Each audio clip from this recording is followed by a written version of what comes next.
नमस्कार, स्वागत है आप सभी का योर स्टॉक में। मैं हूं आपके साथ कविता थपलियाल, मेरे साथ मेरे दो सहयोगी अंश भिलवार और शरद दुबे। अगले 1 घंटे हम आपको बताने वाले हैं कि बाजार की इस चाल में आपके लिए कहां पर है मुनाफे के सौदे। और अंश और शरद, एफआईएस की वजह से बाजार में जोश हाई है, 23,800 के पार। ये 700 ही नहीं 800 के ऊपर जाता हुआ नजर आ रहा है। 23,800 एब्सोल्युटली लगातार 7वां दिन हम कह सकते हैं बाजार तेजी के मोमेंटम में। निफ्टी बैंक का तो 9th डे है ये लगातार खरीदारी का। एक चीज और है, सेबी के जो चीफ है, पहला प्रेस मीट था, एफपीआई को लेके बहुत बुलिश नजरिया बना और बहुत सारे टेक्निकल लेवल्स पे भी हम पार हो गए ना अंश। बिल्कुल 100 डीए में निफ्टी में तो निकल ही चुका था, निफ्टी बैंक में भी 200 निकल चुका था, तो इसलिए काफी यहाँ पे स्ट्रॉन्ग। लेकिन ब्रॉडर मार्केट की पार्टिसिपेशन नहीं है, लार्ज कैप्स लीड कर रहे हैं पूरी तरह से, तो ये मतलब करिश्मा एफआईआईज के पैसे आने का ही दिखाई दे रहा है। बहरहाल इसी तरह की और बातचीत होने वाली है इस शो में, और साथ ही आपके स्टॉक स्पेसिफिक सवालों के भी हम जवाब देने वाले हैं। लेकिन फटाफट आपको बता देते हैं कि तरीका क्या है इस शो में भाग लेने का। इस शो में अगर आप भाग लेना चाहते हैं तो स्क्रीन पर देखिए एक नंबर फ्लैश हो रहा है 9167329108। ये वो नंबर है जहां पर व्हाट्सएप करें, एसएमएस करें, स्टॉक स्पेसिफिक सवाल भेजते हैं। सोशल मीडिया पर देख रहे हैं तो अपने सवाल अगर आप यूट्यूब पर भेजना चाहते हैं अभी भी लाइव देखते हुए तो कर दीजिए, कमेंट बॉक्स पे अपने सवाल डाल सकते हैं। स्टॉक स्पेसिफिक सवाल है तो थोड़ा सा ध्यान से भेजिएगा, स्टॉक का नाम डाल दीजिएगा, किस भाव पर खरीदा है, कब तक आप इसमें रुकना चाहते हैं। ये बुनियादी डिटेल्स अगर आप हमें दे देंगे तो हमारे मेहमानों के लिए आपको मार्गदर्शन देना आसान हो जाएगा। आज खास मेहमान के तौर पे 5 पैसा कैपिटल के सचिन गुप्ता और investforedu.com के आदित्य अग्रवाल मेरे साथ जुड़ गए हैं। आप दोनों का स्वागत है, गुड मॉर्निंग। हमारी इस बेहद खास पेशकश में आप दोनों के पास मैं आऊं, एक एक करके बाजार पर आपकी राय लेंगे। उससे पहले फिलहाल जो लेवल्स हैं एक बार पढ़ देते हैं, एक चेक ले लेते हैं हम बाजार का, जहां पर क्लियरली बैंक निफ्टी हम देख रहे हैं 290 अंक ऊपर है और 23,800 के पार निफ्टी कारोबार कर रहा है। सेंसेक्स में लगभग 470 अंकों की तेजी के साथ कारोबार हो रहा है। ब्रॉडर मार्केट्स में फिलहाल हम देख रहे हैं कि शुरुआती दौर के मुकाबले थोड़ा सा जो पड़ला है वो डिक्लाइंस की ओर दिखाई दे रहा है। 1752 डिक्लाइंस और केवल 861 यहां पर एडवांसेस दिखाई दे गए हैं। देखिए ब्रॉडर मार्केट्स पार्टिसिपेट नहीं कर रहे हैं। अगर हम मिड कैप और स्मॉल कैप इंडेक्स भी आपके स्क्रीन पर लेकर आए तो यहां पर लाल निशान में आधे % की गिरावट मिड कैप इंडेक्स में दिखाई दे रही है। स्मॉल कैप भी लेकर आएंगे और यहां पर भी हम देख रहे हैं कि मामला जस का तस ही है गिरावट में, और 130 अंक नीचे स्मॉल कैप इंडेक्स भी दिखाई दे रहा है। इस घंटे के कुछ निफ्टी गेनर्स जो कि आपके स्क्रीन पर हम पेश करेंगे। अल्ट्राटेक लगभग 3% के पार की तेजी के साथ कारोबार करता हुआ, बजाज फिनसर्व 2.5%, इन्फोसिस, एचडीएफसी, एचसीएल टेक में 1.5 से 2.5% तक की तेजी फिलहाल कारोबार में दिखाई दे रही है। गिरावट देखिए इंडसइंड 3.5%, डॉक्टर रेड्डीज भी 3% के पार की गिरावट के साथ कारोबार। Shriram finance, Adani ports enterprises और पोस्ट दोनों में हम देख रहे हैं कि लाल निशान में गिरावट के साथ कारोबार हो रहा है। बजाज ऑटो और कोल इंडिया में भी आधे से 1.5% तक की गिरावट हम देख रहे हैं आती हुई दिखाई दे रही है। ऑलराइट, तो चलिए अभी हमारे मेहमानों को शामिल करते हैं चर्चा में और दर्शकों के साथ भी जुड़ेंगे। आदित्य आपके पास आऊंगी। अब लेवल्स के लिहाज से कौन सा लेवल अहम बाजार के लिए पार करना? देखिए लगातार एक तेजी का दिन जहां पे लार्ज कैप्स हीरो बने हुए हैं। निफ्टी और बैंक निफ्टी में क्या अहम लेवल्स देखते हैं? कविता, गुड मॉर्निंग। शो पे बुलाने के लिए शुक्रिया। अगर हम निफ्टी की बात कर ले तो बहुत ही शानदार एक अपमूव हमें देखा है। पिछले 1.5 हफ्ते से लगातार तेजी का माहौल रहा है और ये बहुत ही सरप्राइजिंग अपमूव भी रहा है, बिकॉज इतना बड़ा एक अपमूव आएगा ऐसा एक्सपेक्टेड नहीं था। अब अगर हम लेवल्स की बात कर ले तो 23,800 से लेके 24,000 के जो ये पड़ाव है ये काफी अहम रहेगा। 200 डीएमए भी वहीं पर आता है कविता, 24,000 के आसपास। तो मुझे लग रहा है कि मार्केट में थोड़ा सा पोजीशन लाइट करना चाहिए। अगर आपने नीचे के लेवल्स पे बाइंग करके रखी है और आपको अच्छा खासा मुनाफा हो रहा है तो ये खराब समय नहीं है ये थोड़ा बहुत प्रॉफिट बुकिंग करने का। 23,800 से लेकर 24,000 के बीच में मुझे लग रहा है थोड़ी बहुत प्रॉफिट बुकिंग यहाँ पे मार्केट में देखने मिल सकती है। क्या हमें वापस से एक बहुत बड़ा झटका लगेगा मार्केट में? मुझे लग रहा है कि इतने बड़े अपमूव के बाद शायद उतना बड़ा झटका मार्केट में ना आए। थोड़ा बहुत प्रॉफिट बुकिंग हमें यहाँ पे देखने मिल सकता है। तो ओवरऑल अगर आपको एक fresh long position current level से बनानी हो तो मैं सजेस्ट करूंगा अवॉइड करें, एक छोटा पुल बैक का वेट करें, जैसा कि हमें ब्रॉडर मार्केट्स में ऑलरेडी आज देखने मिल रहा है। शायद वो आने वाले ट्रेडिंग सेशंस में आज या कल लार्ज कैप्स में भी देखने मिले। सेम बैंक निफ्टी में भी अगर हम बात कर ले कविता, तो एक बहुत बड़ा एक अप मूव हमें बैंक निफ्टी में देखने मिला था। 9 ट्रेडिंग सेशन से लगातार एक अप मूव आया है, वहां पे भी मुझे लग रहा है थोड़ी बहुत प्रॉफिट बुकिंग करनी चाहिए। एक पुल बैक बैंक निफ्टी में भी शायद हमें देखने मिल सकता है 52,400 52,500 के आसपास एक अहम पड़ाव है वहां पे। तो मुझे लग रहा है कि वहां पे भी थोड़ी बहुत प्रॉफिट बुकिंग करनी चाहिए। मार्केट्स ओवरबॉट जरूर है और नेगेटिव डाइवर्जेंसेस भी दिख रहे हैं shorter term time frame charts पे। पर मौके का फायदा उठाइए और जो लेवल्स आदित्य ने हाईलाइट किए हैं उन पर अगर आपको मुनाफा वसूली करनी है तो किया जा सकता है। बिल्कुल, और देरी नहीं करेंगे, दर्शकों के साथ जुड़ना भी शुरू करते हैं। अविनाश चौधरी साहब फोन लाइन पर मेरे साथ हैं। सर नमस्कार, कहाँ से बोल रहे हैं? नमस्कार मैडम, मैं मुजफ्फरपुर बिहार से बोल रहा हूँ। बताइए आपकी सहायता कैसे कर सकते हैं सर? मैम, मुझे रिव्यू करने के लिए कहा गया था इरेडा पे, जब 175 पे जाए तो फिर से रिव्यू कर लेने के लिए। तो आज 175 से ऊपर गया लेकिन फिर डिप मार रहा है, तो इसमें क्या स्ट्रेटजी होनी चाहिए? आपको इसमें कब तक रुकना है, कुछ हमें आइडिया आप देंगे? मैम अभी मैं 3 महीने तक रुक सकता हूँ। 3 महीने और रुक सकते हैं, क्लियरली नियर टर्म नजरिया है। तो सचिन आपके पास में आऊंगी, ये बताइएगा टेक्निकली थोड़ा सा कमजोर क्या आपको चार्ट्स पे दिखाई दे रहा है? एक डाउन ट्रेंड में तो स्टॉक है ही, लेकिन अब बताइएगा जिस तरह से प्रोजेक्शंस हैं इस पूरे क्षेत्र को लेकर, किस तरह से आपको लगता है कि अब इनको 3 महीने की रणनीति अपनानी चाहिए? आप इनको कोई स्टॉक प्लस रेकमेंड करना चाहेंगे? Good morning Kavita ji. Well, overall trend तो डेफिनेटली डाउन ही है एंड यहाँ पर अगर मैं देखूं तो मुझे लगता है कि स्लाइड और मूव अगर अप साइड में मिलता भी तो करीब 138 और 137 ये लेवल्स लग रहे हैं जो कि ये इमीडिएट बेसिस पे टेस्ट कर सकता है। अभी के लिए मेरे हिसाब से एक बार पोजीशंस को होल्ड रख सकते हैं। लोअर साइड में एक स्टॉप लॉस जरूर सजेस्ट करूंगा और स्टॉप लॉस रहेगा करीब 126 का। 126 के स्टॉप लॉस के साथ में वेट कीजिए। अप साइड में थोड़ा सा भी और करीब 137 138 के आसपास में आता है तो फिर वहां पर एक बार एग्जिट करने की सलाह दूंगा। कुछ इंपॉर्टेंट लेवल्स आते हुए सचिन जी के तरफ से IRFC पर। इसी के साथ अगले दर्शक के साथ जुड़ जाते हैं। हमारे साथ अजय जुड़ चुके हैं। Ajay good morning. Good morning sir. बताइए जी। सर मेरे पास जोमेटो है जी, और BEL। कौन से भाव से? आपकी आवाज अटक, हाँ बताइए। हेलो जी बताइए। BEL है 274.75 और जोमेटो 212। जोमेटो 212 से है आपका, ठीक है, इसके आसपास ही चल रहा है। और दूसरा आपने BEL बताया। BEL कहाँ से आपकी खरीदारी? हाँ 275 से, ठीक है। और कितने समय तक रख सकते हैं आप स्टॉक को? अब स्टार्टर भी था मेरा नजरिया, कुछ प्रॉफिट बुक कर लें, अभी कुछ रुकें, कुछ और मुनाफा आ सकता है इसमें। बिल्कुल, ठीक है। आदित्य आपके पास ही आना चाहूँगा, ज़रा ये दोनों स्टॉक देखिए। BEL देखिए 275 के आसपास से इनकी खरीदारी है, वहाँ से देखिए तो स्टॉक करीबन 10% का अप मूव ऑलरेडी दे चुका है। तो क्या यहाँ पे मुनाफा वसूली किया जाए? जैसे कि निफ्टी में आप बोल रहे थे थोड़ा पुल बैक एक्सपेक्ट किया जा सकता है, यहाँ पे भी थोड़ा पुल बैक आने की एक्सपेक्टेशंस है। और साथ ही साथ जोमेटो भी बता दीजिए, 212 के आसपास से इनकी खरीदारी है और स्टॉक इस वक्त उसके ही आसपास ट्रेड करता हुआ नजर आ रहा है। हम बात कर लेते हैं BEL की। मुझे लग रहा है इसमें इतनी जल्दी मुनाफा वसूली नहीं करनी चाहिए, बने रहे। एक स्टॉप लॉस आप जरूर इसको अपने कॉस्ट के आसपास लगा दे, जिससे कि आपका डाउन साइड प्रोटेक्ट हो जाए, आपको नो प्रॉफिट नो लॉस। अगर आपको नीचे आना भी स्टार्ट होता है स्टॉक तो वहां पे एग्जिट हो जाए। मुझे लग रहा है ऊपर के तरफ में स्टॉक यहाँ पे एक फ्रेश ब्रेकआउट करने के लिए रेडी है BEL, और यहाँ से अगर एक फ्रेश ब्रेकआउट आता है स्टॉक में तो इमीडिएट टारगेट्स यहाँ पे 320 340 के आएंगे। चार्ट सेटअप बहुत ही उम्दा है, तो मुझे नहीं लग रहा पैनिक करके इसमें एग्जिट करना चाहिए। बने रहे। स्टॉप लॉस आप 275 280 का लगा सकते हैं, जो कि आप उनकी बाइंग प्राइस ही थी। अब हम बात कर लेते हैं जोमेटो की। यहाँ पे थोड़ा बहुत वीकनेस मुझे देखने मिल रहा है। एक करेक्शन के बाद एक चैनल में ट्रेड कर रहा था, अपर एंड ऑफ द चैनल से वापस नीचे आ गया है स्टॉक। तो जोमेटो में कहीं ना कहीं मुझे वीकनेस लग रहा है। एग्जिट करने की सलाह मैं दूंगा मुझे शॉर्ट टर्म में, क्योंकि लग रहा है कि ये वापस एक बार 200 के लेवल्स को टेस्ट कर सकता है, और अगर उसको ब्रेक करता है तो शायद 180 तक के लेवल्स को भी नीचे ब्रेक कर सकता है। सो जोमेटो से मैं सजेस्ट करूंगा एग्जिट करे, BEL में आप बने रह सकते हैं।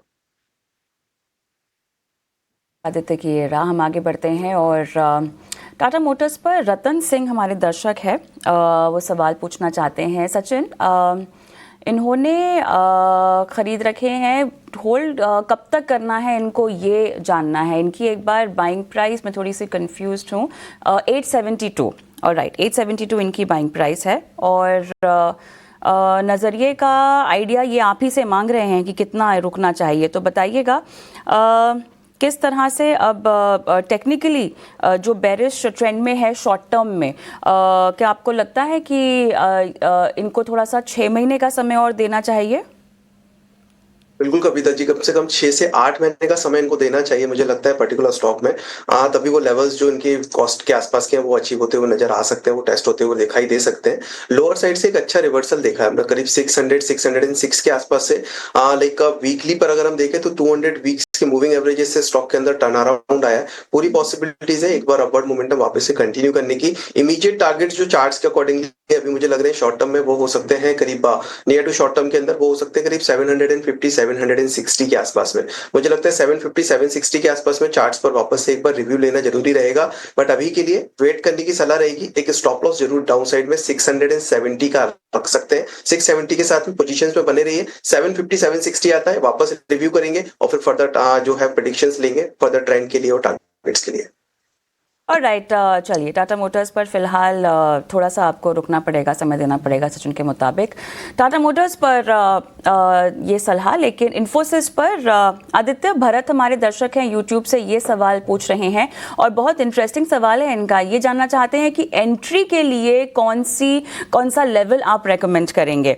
तो आदित्य थोड़ा सा हम इस चर्चा को फैलाएंगे तमाम IT क्षेत्र को ध्यान में रखते हुए भी। इन्फोसिस की तो आप बात कीजिएगा, अगर उसमें आपकी बाय कॉल है तो बताइएगा किस लेवल पे खरीदारी की सलाह होगी, लेकिन उसके अलावा शॉर्ट टर्म या नियर टर्म आउटलुक IT में आप कैसा देख रहे हैं, और आपके मुताबिक अगर इन्फोसिस नहीं तो कहां खरीदारी की जा सकती है, अगर आपका नजरिया शॉर्ट टर्म का है। लॉन्ग टर्म के लिए तो ये इन्वेस्टमेंट्स दिग्गजों में किए ही जा सकते हैं।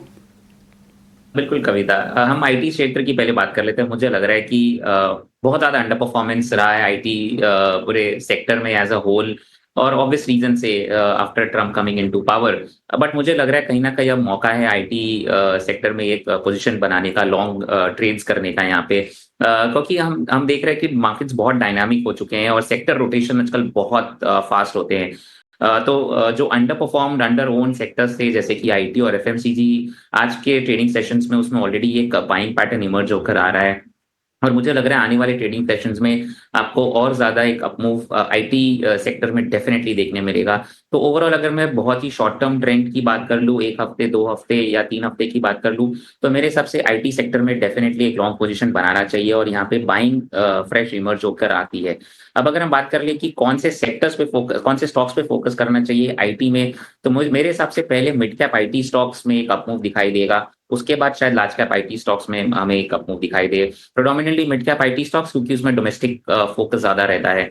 तो कोफोर्ज की बात कर ले, कोफोर्ज बहुत ही शानदार लग रहा है मुझे यहाँ पे। मेरे हिसाब से एक फ्रेश लॉन्ग यहाँ पे बिल्डअप हो रहा है और फ्रेश पोजीशन बनानी चाहिए। 8500-9000 के लेवल्स आएंगे। उसके बाद मुझे परसिस्टेंट सिस्टम्स भी अच्छा लगता है यहाँ पे, तो परसिस्टेंट सिस्टम्स में भी एक पोजीशन बना सकते हैं। ऊपर के लेवल्स आपको कम से कम 5800 से 6000 पे देखेंगे। अब अगर हम इन्फोसिस की बात कर ले, तो कहीं ना कहीं मुझे लग रहा है इसमें अभी भी साइडवेज कंसोलिडेशन चल रहा है कविता।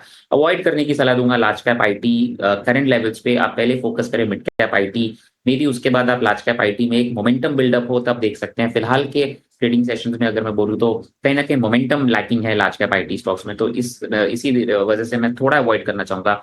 अगर एक लार्ज कैप IT स्टॉक में मेरा फोकस है तो वो TCS कहीं ना कहीं मुझे लग रहा है कि इसमें एक पहले इमर्ज होकर आएगा बाइंग।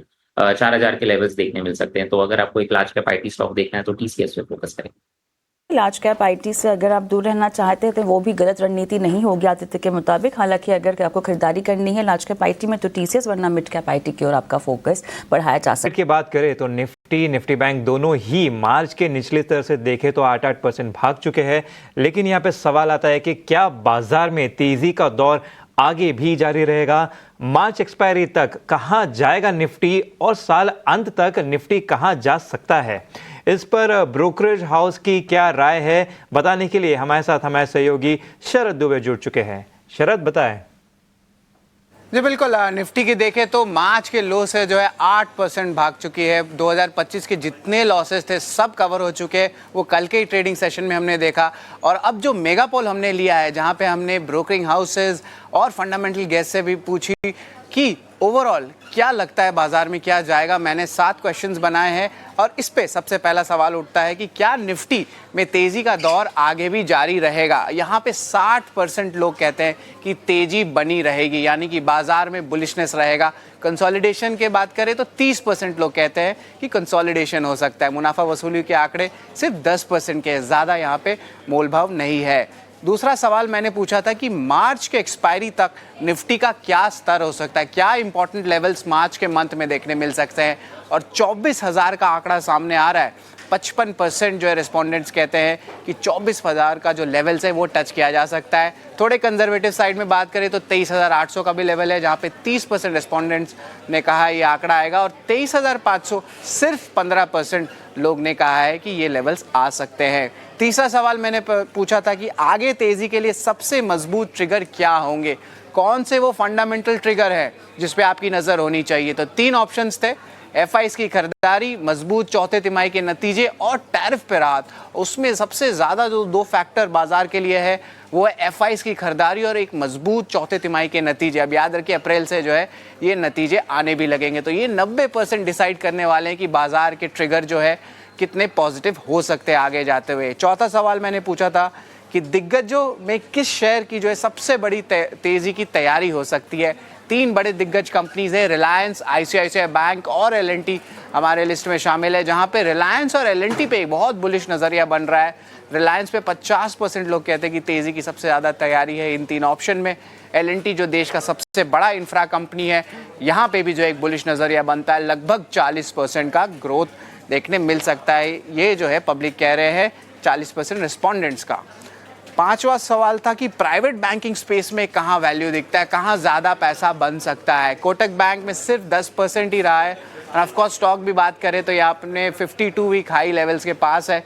लेकिन एचडीएफसी बैंक जो है सबसे बड़ा चॉइस आया है। यहाँ पे सारे पोल के रिस्पोंडेंट्स हैं, जहाँ पे 60% लोग कहते हैं कि यहाँ सबसे ज़्यादा वैल्यू देखने मिल सकता है। इसके अलावा 30% लोग ने आईसीआईसीआई बैंक की तरफ भी जो है इंपॉर्टेंस दिखाया है। 5वां सवाल के बाद 6वां सवाल आता है कि किस सेक्टर में सावधान रहने की ज़रूरत है। अभी भी जो है रेलवे डिफेंस में कॉशियसनेस बनाने की जो है ज़रूरत है, और आईटी में भी कहा गया है।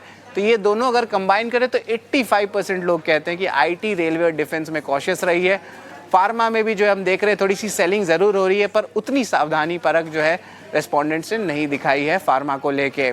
तो 6 सवाल तो हो गए, लेकिन जो आखिरी सवाल है हमारा मेगा मार्केट पोल का, इस पे जो है फोकस करते हैं कि साल के अंत में निफ्टी का क्या लक्ष्य रहेगा, निफ्टी का ईयर एंड टारगेट क्या रह सकता है। 24,000 पे तो किसी ने जो है अपनी राय नहीं दी, लेकिन 25,000 पे 70% लोग कहते हैं कि यहाँ पे करंट लेवल से 25,000 का लेवल टच हो सकता है, और 26,000 की बात करें तो यहाँ पे 30% लोग कहते हैं कि ये लेवल्स भी टच हो सकता है। बट ओवरऑल जो मेगा पोल हमने की है 18 हाउस स्वदेश में, यहाँ पे एक बुलिश नजरिया जरूर बन रहा है। जैसे यही 1 महीना पहले कॉशियसनेस ना, वो कॉशियसनेस धीरे धीरे कम हो रहा है, और ज्यादा बुलिशनेस की जो है एक्सपेक्टेशंस है, खास करके इस सीरीज को भी लेकर आने वाले ट्रेडिंग सेशंस में भी।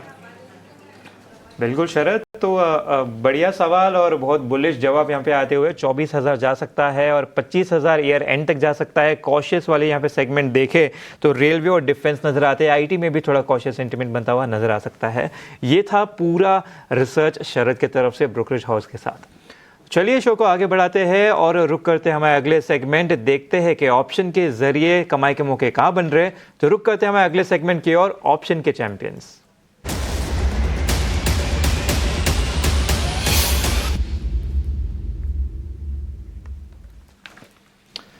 तो आज ऑप्शन के चैंपियन बताने के लिए हमारे साथ एंजल वन से स्नेहा सेठ शामिल है। स्नेहा जी नमस्कार, अंश बात कर रहा हूँ, बताइए क्या है आपकी रिकमेंडेशन? अंश, अगर आप देखें तो मार्केट में काफी अच्छी स्ट्रेंथ आई है रिसेंटली। निफ्टी पिछले 6 दिनों में काफी अच्छा स्ट्रेंथ दिखाया, जो एक सपोर्ट बना था अराउंड 22,300, उसके बाद काफी अच्छी एक वन वे मूव दिखी है। अब आज देखा जाए तो एक रेजिस्टेंस है 23,800, 850 के आसपास, वहां से थोड़ा सा हमें प्रॉफिट टेकिंग देखने को मिल रहा है। तो मेरा मानना है कि यहाँ पे थोड़ी सी प्रॉफिट टेकिंग आ सकती है। तो आई वुड सजेस्ट कि यहाँ पे ऑप्शन के थ्रू पुट ऑप्शन बाय करें। 23,700 का पुट बाय करना है 95 से 100 के रेंज में। स्टॉप लॉस 65 का लगाना है, टारगेट 170 का रहेगा। As per the target and stop loss maximum risk involve है, दैट इज अराउंड 2,600। और जो प्रॉफिट पोटेंशियल है दैट विल बी अराउंड 5200। बिल्कुल, तो यहाँ पे थोड़ा सा बेयरिश सेंटिमेंट आता हुआ यहाँ पे 23,700 का पुट ऑप्शन खरीदने का यहाँ पे रिकमेंडेशन मिल रहा है। लक्ष्य यहाँ पे देखें तो 170 का, स्टॉप लॉस 65 का, अधिकतम मुनाफा 5,200 का, तो अधिकतम नुकसान 2,600 का यहाँ पे होता हुआ नजर आ सकता है। आपको एक डिस्क्लोजर भी बता देते हैं, क्योंकि एफएनओ में ट्रेड करना रिस्की हो सकता है। अपने एडवाइजर से बात करके ही इसमें ट्रेड ले, क्योंकि सेबी की स्टडी के अनुसार 10 में से अधिकतम 9 लोगों को नुकसान ही होता है। तो चलिए, समय सीमा होने के कारण हम और सवाल नहीं ले पाएंगे, शो को यहीं समाप्त करना होगा। आदित्य जी, स्नेहा जी और सचिन जी, आपका शुक्रिया हमारे साथ जुड़ने के लिए, मार्केट पर और स्टॉक्स पर अपनी राय देने।